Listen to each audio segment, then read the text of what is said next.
दोस्तों अस्सलाम वालेकुम वरहमतुल्लाहि वबरकातुहू। ये आपको खूबसूरत नज़ारा दिखा रहे हैं बायसी विधानसभा का।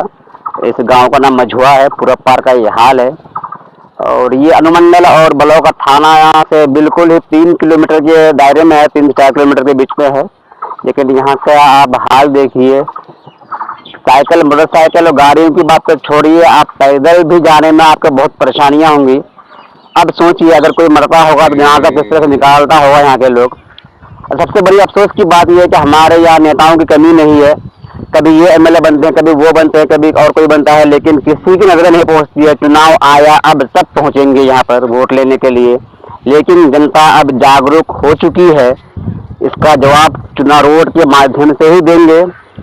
इसलिए कि इस दौर में 21वीं सदी में 5 साल का समय बहुत बड़ा समय होता है काम करने वालों के लिए।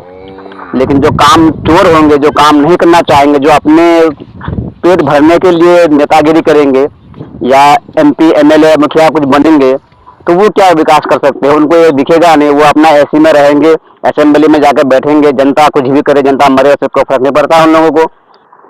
2020 में चुनाव हुआ था, 2025 में चुनाव होने वाला है, लेकिन अब तक यहाँ का हाल देखिए आप।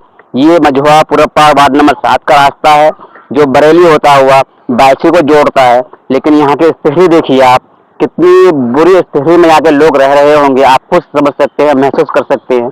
आप यहाँ जब आएंगे तो आपको महसूस होगा। मैंने आया तो देखा बहुत ही बुरा हाल है, इसलिए मैंने सोचा कि कुछ अपनी बातें, इन लोगों की बातें पहुँचाऊँ नेताओं तक, सरकार तक, और जो भी डीएम साहब हैं सब तक पहुँचे और यहाँ कुछ ध्यान दिया जाए।